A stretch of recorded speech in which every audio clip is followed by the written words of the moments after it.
आपके साथ हूं मैं राजीव शर्मा और बुलेटिन की शुरुआत बिहार से आ रही बड़ी खबर के साथ, जहां पर बिहार में एनडीए की सीट शेयरिंग तय हो गई है। सूत्रों के हवाले से खबर सामने आ रही है।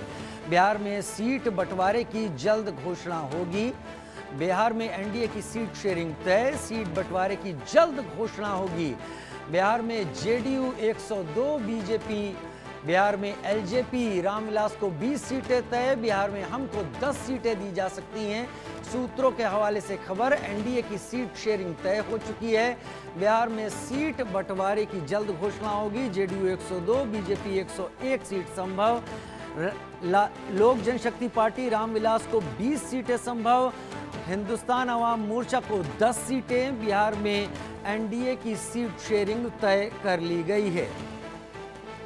102 सीटें जेडीयू की, 101 बीजेपी की यहां हो सकती हैं। 20 सीटें मिल सकती हैं। सूत्रों के हवाले से खबर, रामविलास पासवान की एलजेपी लोक जनशक्ति पार्टी रामविलास को 20 सीटें, 10 सीटें हिंदुस्तान अवाम मोर्चा को। यानी एक तरफ कांग्रेस और आरजेडी अपनी वोटर अधिकार यात्रा निकालकर वोटरों को अपने पाले में करने की कोशिश कर रहे हैं। उससे पहले जेडीयू और बीजेपी यानी एनडीए के सभी दलों ने अपना सीट शेयरिंग तय कर लिया है।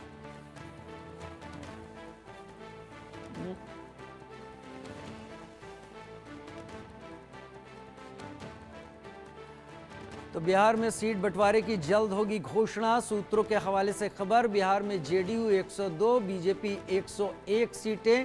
बिहार में एलजेपी रामविलास को 20 सीटें। हिंदुस्तान अवाम मोर्चा हमको 10 सीटें। यानी एनडीए फाइनल कर चुकी है कि आगे आने वाले चुनाव में एनडीए किस समीकरण के साथ, सीटों के समीकरण के साथ जाने की तैयारी में है। तो बिहार चुनाव एनडीए की सीटों का बंटवारा तय हो चुका है। यानी महागठबंधन के सामने एनडीए कम से कम इस बात को तय कर चुकी है कि एनडीए में किसकी क्या सीटें होने वाली हैं। रामविलास पासवान को 20 सीटें, एलजेपी रामविलास पासवान को 10 सीटें यहां पर मिल रही हैं हमको, और उसके साथ 101 सीटें बीजेपी, 102 सीटें जेडीयू को यहां पर दी गई हैं। तो ये सीटों का बंटवारा यहां इस बात को साफ करता है कि किस तरीके से कम नेशनल डेमोक्रेटिक अलायंस बिहार के चुनाव में उतरने की तैयारी में है। पिछले कई दिन से प्रधानमंत्री नरेंद्र मोदी यूं तो एक रैली के संबंध में बिहार जा भी चुके हैं और वोटर अधिकार यात्रा इस वक्त चल भी रही है, जो कि आरजेडी और कांग्रेस की है, जिसमें कई अलग अलग नेता राहुल गांधी और तेजस्वी के साथ शामिल हो रहे हैं। संजय शर्मा हमारे सीनियर एडिटर हमारे साथ इस वक्त जुड़ गए हैं। संजय, वोटर अधिकार यात्रा के जरिए आगे बढ़ने की या लीड लेने की कोशिश महागठबंधन कर तो रहा था, लेकिन लगता है कि एनडीए ने अपना सीट शेयरिंग तय करके एक बड़ी बाधा को पहले ही पार कर लिया है। बिल्कुल, एनडीए की सीट शेयरिंग लगभग तय हो चुकी है और इसकी घोषणा सितंबर के पहले सप्ताह में कभी भी हो सकती है, क्योंकि अगले महीने सितंबर महीना जैसे ही शुरू होगा उसमें चुनाव आयोग कभी भी चुनाव की तारीखों का ऐलान कर सकता है। ये कहा जा रहा है कि 28 अक्टूबर को जब छठ का पर्व होगा, बिहार में जो सबसे बड़ा पर्व माना जाता है, उसके बाद, उसके तत्काल बाद कभी भी विधानसभा चुनाव की तारीखों का ऐलान हो सकता है। तो ये कहा जा रहा है कि नवंबर के पहले सप्ताह में चुनाव शुरू हो सकते हैं बिहार में, और लगभग 3 चरणों में चुनाव हो सकते हैं।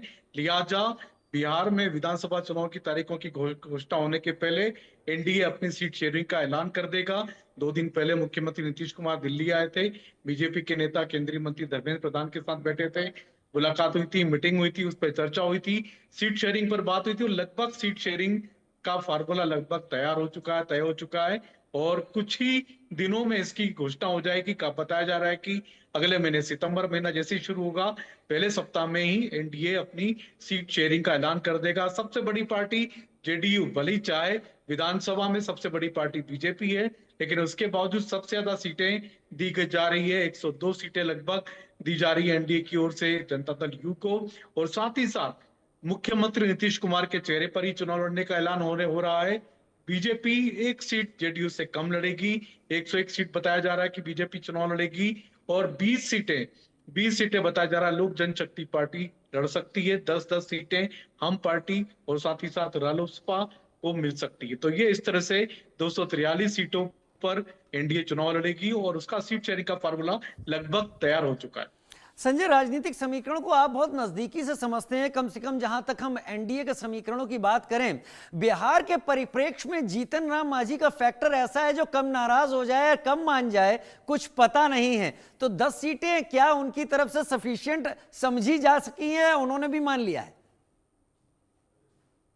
देखिए, जीतन राम मांझी फिलहाल एनडीए के बड़े महत्वपूर्ण अंग है, केंद्र में मंत्री हैं, केंद्रीय मंत्री हैं, कैबिनेट का दर्जा दिया हुआ है उनको, और वो अपनी पूरी तरह से सहमति से पूरा सरेंडर करके ही एनडीए में शामिल हुए थे। लिहाजा लगभग ये माना जा रहा है कि हालांकि कोई भी इस फॉर्मूले से खुश कोई भी नहीं, क्योंकि सबको उम्मीदें ज्यादा की दिल मांगे मोर वाली स्थिति है। कुछ चिराग पासवान लगभग 45 से 50 सीटें मांग रहे थे, लेकिन उनको 20 सीटें दी जा रही है। आम पार्टी 20 से 25 मांग रही थी, उसको 10 दी जा रही है। और इसी तरह से उपेंद्र कुशवाहा की जो लोजपा है वो भी कम से कम 20 से 25 सीटों की उम्मीद लगाए बैठे थे, लेकिन बताया जा रहा है कि उनको भी 10 सीटों पर रोका जा सकता है। तो इस तरीके से लगभग एक जो फार्मूला तैयार हुआ है उसमें सभी की नाराजगी सबकी रहेगी, लेकिन उसके बावजूद चूंकि मिलकर के चुनाव लड़ना है, सीटें कुल मिलाकर के 243 ही हैं और इसी में सबको मिलकर के काम करना है, मिलकर चुनाव लड़ना है, लिहाजा सबको मनाया जाएगा। और इस जो एक खबर आ रही है, इस पर मोहर भी बहुत जल्दी लग जाएगी जो आप इस वक्त दे रहे हैं कि ऐसा ऐसा हो गया है। मुझे लगता है कि अब इस बात की भी तैयारी हो गई होगी कि महागठबंधन की तरह प्रधानमंत्री नरेंद्र मोदी या जेपी नड्डा हो या दूसरे वरिष्ठ नेता हो और जेडीयू के या हम के या फिर चिराग पासवान हो, इन सब की संयुक्त रैलियां बिहार में शुरू हो जाएंगी। देखिए, एक बार विधानसभा चुनाव की तारीखों का ऐलान हो जाए उसके बाद में रैलियां शुरू हो जाएंगी। हालांकि हम देख रहे हैं प्रधानमंत्री नरेंद्र मोदी हर 2 हफ्ते 3 हफ्ते में एक बार बिहार जा रहे हैं, वहां पर परियोजनाओं का शिलान्यास कर रहे हैं, कई सारी सौगातें बिहार को दी जा रही है। तो प्रधानमंत्री नरेंद्र मोदी के दौरे लगातार बने हुए हैं, लेकिन जैसे ही चुनाव की तारीखों का ऐलान हो जाएगा उसके बाद में फिर हो सकता है संयुक्त रैली का भी प्लान किया जाए। प्रधानमंत्री नरेंद्र मोदी अलग अलग रैली कर सकते हैं, नीतीश कुमार के साथ अलग रैली हो सकती है। तो एनडीए का क्या पूरा प्लान होगा वो एक बार चुनाव की तारीखों का ऐलान हो जाए उसके बाद फिर इनकी रैलियों और फिर इसके साथ ही साथ चुनावी सभाओं की जानकारियां सामने आई। ये सवाल मैंने संजय आपसे इसलिए पूछा क्योंकि वोटर अधिकार यात्रा को लेकर राहुल और तेजस्वी तो अलग अलग जगह जा रहे हैं, उनके और नेता भी इसका हिस्सा बन रहे हैं। अखिलेश यादव शायद आज या कल में हिस्सा बन जाएंगे, बाकी एमके स्टालिन आ चुके हैं, रेवंत रेड्डी आ चुके हैं, ऐसे नेता लगातार आ रहे हैं। तो क्या महागठबंधन इसमें एज नहीं ले जाएगा जहां तक एनडीए की बात है जनता तक पहुंचने के लिए? देखिए, स्टालिन ऐसे नेता है जो ये लगातार पहले भी कह चुके थे इस बात को कि बिहार के लोग हमारे आते हैं शौचालय साफ करने। तो ये इस तरीके के नेता हैं जो जब बिहार में जाकर के किसका नुकसान करेंगे ये कोई सब जानते हैं। तो इसमें इस तरीके के और भी कई सारे ऐसे नेता इस गठबंधन में शामिल हैं जो कि वहां बिहार में उनकी कितनी उपयोगिता है, क्या वो सच में वोट बढ़ा पाएंगे। और जहां तक बीजेपी और एनडीए की बात है तो इस बात से खुश है कि राहुल गांधी की जो यात्रा निकल रही है और यात्रा के पहले प्रशांत किशोर का जो असर था, प्रशांत किशोर फैक्टर जो था वहां पर जिससे बीजेपी को नुकसान का अंदेशा था, वो इस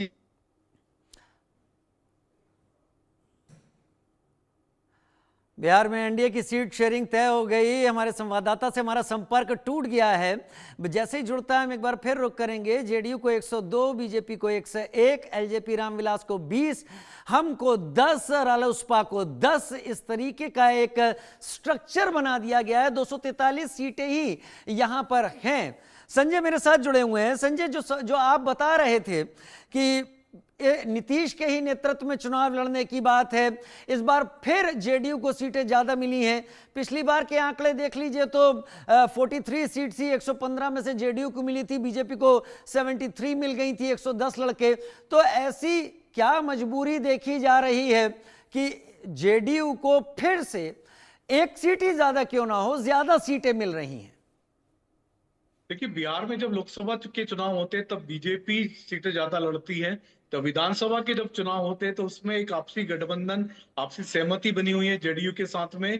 विधानसभा सीट भले ही एक सीट ज्यादा मिलेगी लेकिन जेडीयू को मिलेगी। इसी तरह से लोकसभा का जब चुनाव होता है तब बीजेपी को सीट ज्यादा मिलती है। तो दोनों के बीच में इस तरीके का तालमेल है, गठबंधन है। और जहां तक नीतीश कुमार की बात है तो सर्वमान्य नेता है, एनडीए के नेता वही हैं, एनडीए उन्हीं के नेतृत्व में चुनाव लड़ेगी। लिहाजा बीजेपी जो पहले जो गठबंधन और जो समझौते हुए हैं उसका पूरा सम्मान करते हुए जेडीयू को ज्यादा महत्व देती है, बराबर सीटें उनको ज्यादा देती आ रही है। और नीतीश कुमार के चेहरे को पर ही चुनाव लड़ने की बात जो पहले तय थी उसी को अमल में ला रही है। यानी एक बात तय है संजय जी, एनडीए ने दो चीजें कर ली हैं। एक तो उन्होंने अपने सीटों को लेकर किसी भी तरह की नाराजगी जो जनता के बीच जाती उसको समय रहते संभाल लिया है, और दूसरा इस बात को साफ कर दिया है कि एनडीए का नेता कौन, बिना किसी विवाद के निर्विवाद रूप से नीतीश कुमार का ही नाम आगे कर दिया गया है। यानी ना तो चुनाव के बाद संभावना अगर बनती है और चुनाव के पहले सारे कंफ्यूजन खत्म कर दिए एनडीए ने। बिल्कुल, एनडीए की तरफ से बिल्कुल साफ है कि नीतीश कुमार के चेहरे पर ही चुनाव लड़ा जाएगा। लेकिन यहाँ पर अभी भी एक एरर अभी भी बचा हुआ है, एक गैप अभी भी बची हुई है कि चुनाव के बाद नेता कौन होगा, तो इसकी घोषणा अभी नहीं हुई है। चुनाव के बाद नेता कौन होगा, जहां तक चुनाव लड़ने की बात है नीतीश कुमार के चेहरे पर चुनाव लड़ा जाएगा। लेकिन जहां तक महागठबंधन की बात है वहां पर तो अभी तक नेता तक तय नहीं है। वहां पर अभी भी तेजस्वी यादव के नाम पर मोहर नहीं लगी हुई कि वो नेता होंगे, या चुनाव जीतने के बाद चुनाव जब लड़ा जाएगा तो तेजस्वी यादव के चेहरे पर लड़ा जाएगा। अभी तक महागठबंधन में नेता का नाम तय नहीं है। लेकिन यहाँ पर एनडीए ने कहीं ना कहीं बढ़त ली है। नीतीश कुमार का नाम पहले से तय है, उनके नाम पर चुनाव लड़ा जाएगा, उनके नेतृत्व में चुनाव लड़ा जाएगा। और जहां तक सीट शेयरिंग की बात है तो उसमें भी एनडीए अग्रणी साबित होती नजर आ रही। मतलब कंफ्यूजन खत्म कर दिए हैं। चुनाव के बाद क्या होता है वो परिणाम सामने बताएंगे। बहुत धन्यवाद मेरे साथ जुड़ने के लिए संजय शर्मा, आपका इस जानकारी के साथ। उधर हमारे संवाददाता ने उत्तर प्रदेश कांग्रेस अध्यक्ष अजय राय से बात की वर्तमान समीकरणों को लेकर, कई मुद्दों को लेकर जो इस वक्त छाए हुए हैं। आइए सुनते हैं। मौजूदगी सदराजा में हमारे साथ बात करने के लिए यूपी कांग्रेस अध्यक्ष अजय राय जी। अजय राय जी, आपको जल्दी भी है, बिहार निकल भी रहे हैं, राहुल गांधी की यात्रा चल रही है, ऐसे में जो एनडीए है वहाँ सीट शेयरिंग भी कंफर्म हो गई, आप लोग अभी यात्रा ही कर रहे हैं, क्या कहें? देखिए, जनता मंत्री को दौड़ा रही है, एनडीए के मंत्री दौड़ाए जा रहे हैं ना। पहले अपने मंत्रियों को बचावें, फिर सीट शेयरिंग करके जनता को बेवकूफ बनाना छोड़ दें। जनता समझ चुकी है। अब इनके मंत्री दौड़ा, एक तरफ राहुल गांधी बुलेट दौड़ा रहे हैं, जनता मंत्री को दौड़ा रही है। उधर पटना से खबर आ रही है जहां पर गर्दनी बाग के स्कूल में एक